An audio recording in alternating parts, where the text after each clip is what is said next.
Hey guys, how are you doing? It's Cam back at you again. Today we are checking out the neon pink sandblasted ash San Dimas from Charvel. Let's have a look.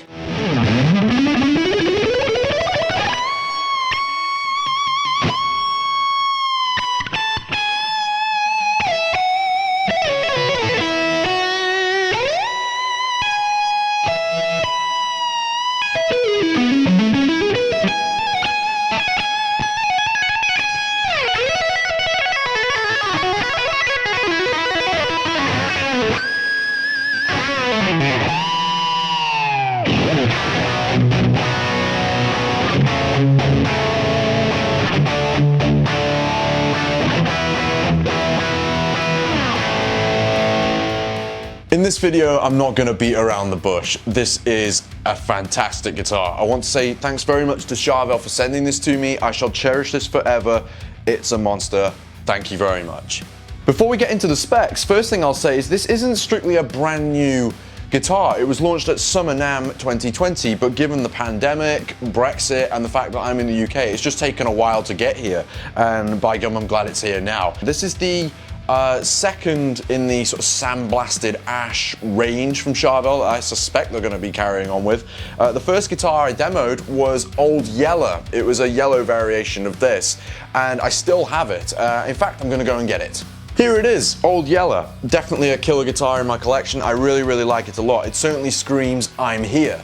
Compared to the pink one, it has different pickups. This one has Seymour Duncan Full Shred and Alnico 2 Pro, which is a really smooth, really beefy combo and sounds fantastic, whereas this one has DiMarzio Super Distortion and PAF Pro, which are a little tighter sounding, and they remind me a lot of the Pariah, Blackheart and Leone pickups, which are my favorite pickups on the planet. These particular guitars have a very direct sound, so to speak. They have the really just good riff machines, you know? I absolutely love them to death. This particular guitar though is still spec'd out very closely to the other Pro Mod San Dimases. You have the Floyd FRT 1000, which is fully floating. You have one volume and one tone. It's not a no-load tone knob on this particular guitar, but I'm not too fazed by that myself. A three-way pickup switch, and of course you get the 6-pack of sound. For those of you who may be new to Charvel guitars, that basically means you get to split the coils. If you didn't pull the knob out, you'd have the bridge humbucker. In the middle position, you get the inner coils, and then in the third position, you get the neck humbucker. Then if you pull the knob out, you get, in effect, the outer coils in all positions. You have in the first position the outer coil of the bridge.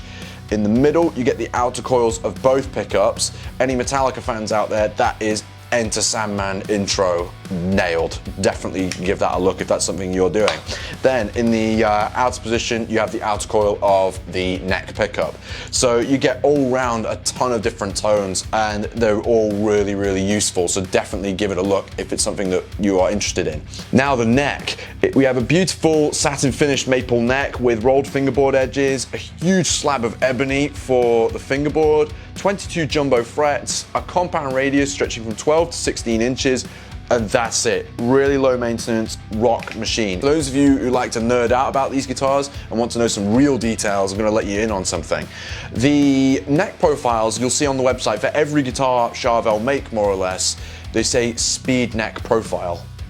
And one thing I've played, since I own a number of Charvels and I've tried out and demoed a lot for them over the last couple of years, they all feel very different to one another. And certain ones feel similar to others. Like the Korean-made San Dimases that I've played, and that being Old Yeller, that is, they have a much thinner neck profile and a different finish on the back of the neck, very much like a silkier sort of satin finish, I suppose. And the neck profile, as I say, is a little thinner. Whereas if you go to a Mexican San Dimas or SoCal, it's a little bit more round, but not unpleasantly big. And then if you go to a DK24 2-point or Floyd Rose model, again, it's a thinner neck than a San Dimas and SoCal, but not as thin as these. So it all seems to vary quite a bit. But however, if you do pick up two DK24 FRs or two Korean-made pink San Dimases, for example, they will feel like each other, but different to the DK models or the San Dimases and SoCals made in Mexico. Anyway, enough of me nerding out. Let's have a listen to this beast of a guitar.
This has to be one of the best looking guitars I think I've ever demoed, and I honestly do hope Charvel carry on with these sandblasted finished guitars, because if you think maybe 4 or 5 years down the line and they've launched one after another, they form a collection in their own right, and each one of them is completely and utterly unique to the player who owns it, because obviously you can't duplicate wood grain.